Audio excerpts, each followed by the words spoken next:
میرے حضور علیہ الصلوۃ والسلام نے فرمایا مجھ پر ایک ایسی آیت نازل ہوئی ہے، ایک ایسی آیت اتری ہے کہ سوائے حضرت سلیمان علیہ السلام کے کسی نبی پر نہیں اتری، اور وہ آیت ہے بسم اللہ الرحمن الرحیم۔ بسم اللہ الرحمن الرحیم۔ حضرت جابر بن عبداللہ رضی اللہ تعالی عنہ فرماتے ہیں کہ جب بسم اللہ الرحمن الرحیم شریف نازل ہوئی تو بادل مشرق کی طرف جھٹ گئے، ہوائیں ساکن ہو گئیں، سمندر ٹھہر گیا، جانوروں نے کان لگا لیے، تمام شیاطین پر آسمان سے شعلے گرے، آگ گری۔ پروردگار عالم نے، میرے کریم رب نے اپنی عزت اور جاہ و جلال کی قسم کھا کر فرمایا جس چیز پر میرا نام لیا جائے گا، جس چیز پر بسم اللہ الرحمن الرحیم پڑھی جائے گی،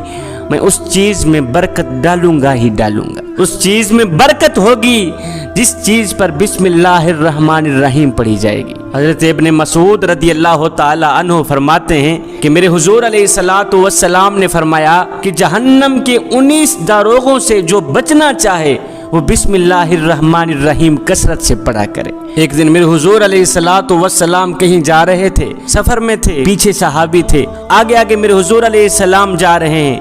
پیچھے پیچھے اپنی اپنی اونٹنیوں پر صحابی جا رہے ہیں۔ حضور کی اونٹنی سفر کر رہی تھی، جاتے جاتے میرے حضور علیہ الصلوۃ والسلام کی اونٹنی ذرا پھسل گئی، ادھر سے اونٹنی پھسلی، پیچھے سے صحابی نے دیکھتے ہی کہا شیطان کا ستیہ ناس ہو،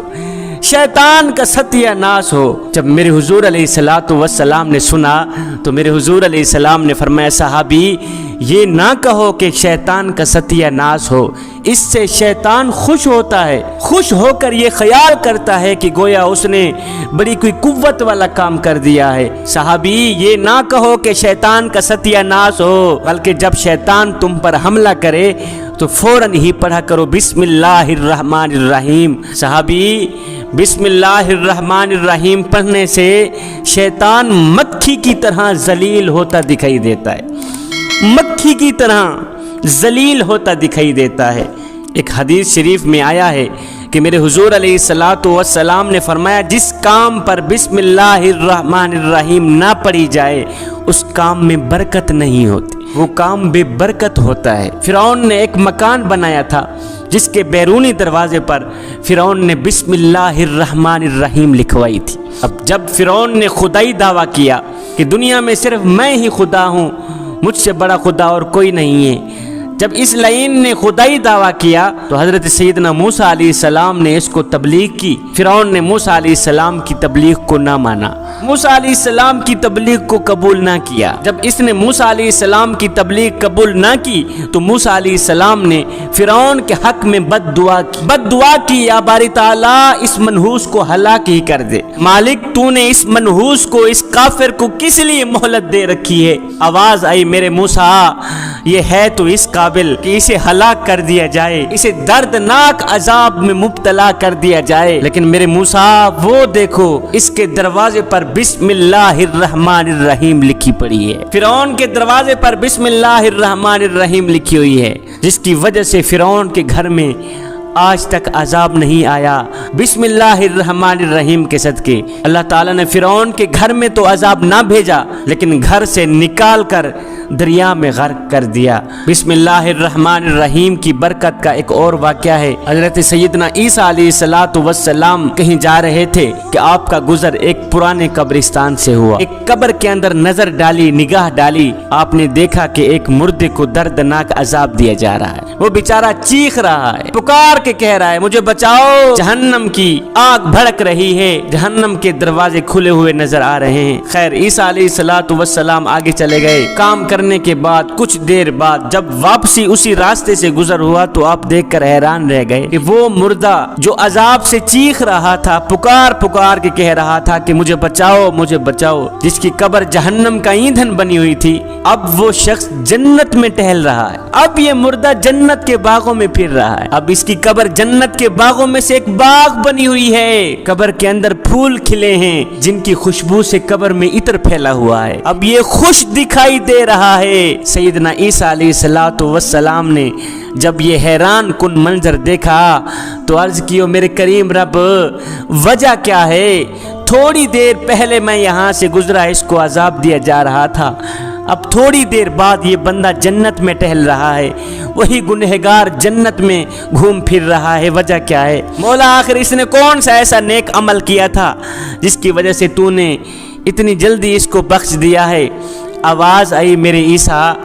وجہ اصل میں یہ ہے، یہ شخص جو پہلے عذاب میں مبتلا تھا اب جنت میں ٹہل رہا ہے، دراصل یہ دنیا میں اپنی بیوی کو حاملہ چھوڑ کے آیا تھا، اس کا ایک بیٹا پیدا ہوا، بچہ تھوڑا بڑا ہوا تو بچے کی ماں نے، اس کی بیوی نے اپنے بچے کو مکتب میں بھیجا دین کی تعلیم حاصل کرنے کے لیے، مکتب میں بھیجا ہے۔ استاد نے ابھی تھوڑی دیر پہلے اس کے بچے کو بسم اللہ الرحمن الرحیم پڑھائی ہے، ابھی تھوڑی دیر پہلے استاد نے بسم اللہ الرحمن الرحیم اس کے بچے کو پڑھائی ہے، میرا نام پڑھایا ہے۔ عیسیٰ مجھے حیا آتی ہے کہ اس کا بچہ دنیا میں میرا نام لے اور میں بچے کے باپ کو عذاب میں مبتلا رکھوں، یہ میری رحمت گوارا ہی نہیں کرتی۔ اے میرے عیسیٰ، بسم اللہ الرحمن الرحیم کے صدقے، بیٹے کے منہ سے نکلی بسم اللہ الرحمن الرحیم کے صدقے میں نے باپ کی بخشش فرما دی، میں نے باپ کی مغفرت فرما دی۔ مجھے بتاؤ تو صحیح، بچہ بسم اللہ الرحمن الرحیم پڑھے تو مالک اتنا خوش ہوتا ہے، میرا اللہ اتنا خوش ہوتا ہے کہ بچے کے باپ کو جہنم سے نکال کر جنت میں ڈال دیتا ہے۔ مجھے بتاؤ تو صحیح، جب بچہ پڑھے الحمدللہ رب العالمین الرحمن الرحیم مالک یوم الدین ایاک نعبد و ایاک نستعین، جب بچہ قرآن مجید کا حافظ بن جائے، مجھے بتاؤ پھر میرا اللہ کتنا خوش ہوتا ہوگا۔ حضرت بشر حافی یہ ایک شرابی تھے، شراب پیا کرتے تھے۔ آپ کو پتہ ہے جو شراب پیتا ہے وہ گناہ بھی کرتا ہے، وہ گنہگار بھی ہوتا ہے، وہ بدکار بھی ہوتا ہے، وہ سیاہکار بھی ہوتا ہے۔ حضرت بشر حافی شروع میں شراب پیا کرتے تھے۔ ایک دن شراب پی کر، شراب کے نشے میں لت پت ہو کر کہیں جا رہے تھے، جاتے جاتے اچانک آپ کی نظر زمین پر پڑی، آپ نے دیکھا گندی کیچڑ کے اوپر ایک کاغذ پڑا ہوا ہے اور کاغذ کے اوپر لکھا ہوا ہے بسم اللہ الرحمن الرحیم۔ کیچڑ کے اوپر پڑا کاغذ دیکھ کر حضرت بشر حافی کہنے لگے، اے مقدس کاغذ، یہ کیچڑ تیری جگہ نہیں ہے، یہ تو میرے جیسے بدکاروں کی جگہ ہے، یہ کیچڑ تیری جگہ نہیں ہے، یہ تو میرے جیسے شرابیوں کی جگہ ہے۔ حضرت بشر حافی نے اس کاغذ کو اٹھایا، کاغذ کو اٹھا کر بسم اللہ الرحمن الرحیم کو چوما، چومنے کے بعد اس کاغذ کو خوشبو لگائی، عطر لگایا، اس مقدس کاغذ کو پاک جگہ پر رکھا۔ یہی عمل میرے اللہ کو اتنا پسند آیا، اتنا پسند آیا کہ حضرت بشر حافی رات کو سوئے، آنکھ لگی، نیند آئی، خواب میں کسی کہنے والے نے کہا، بشر حافی تو نے میرے نام کو خوشبو لگائی ہے، تو نے میرے نام کو کیچڑ سے اٹھا کر، ناپاک جگہ سے اٹھا کر پاک جگہ پہ رکھا ہے۔ بشر حافی سن، تو نے میرے نام کو خوشبو لگائی ہے، اب اگر میں تیرے نام کو دنیا و آخرت میں خوشبودار نہ بناؤں، مجھے رب العالمین بھی نہ کہنا۔ پھر حضرت بشر حافی وقت کے ولی بنے، مرد کلندر بنے، اللہ کے محبوب بنے۔ بشر حافی کے نام کو میرے اللہ نے اتنا خوشبودار بنایا کہ آپ جس راستے پر جاتے تھے جانور اس راستے پر گوبر نہیں کرتے تھے۔ صدقہ کس کا ہے؟ بسم اللہ الرحمن الرحیم کا۔ برکت کس کی ہے؟ بسم اللہ الرحمن الرحیم کی۔ جوانو، جس کام میں بھی ہاتھ ڈالو بسم اللہ الرحمن الرحیم پڑھ لینا، مشکل سے مشکل کام کیوں نہ ہو۔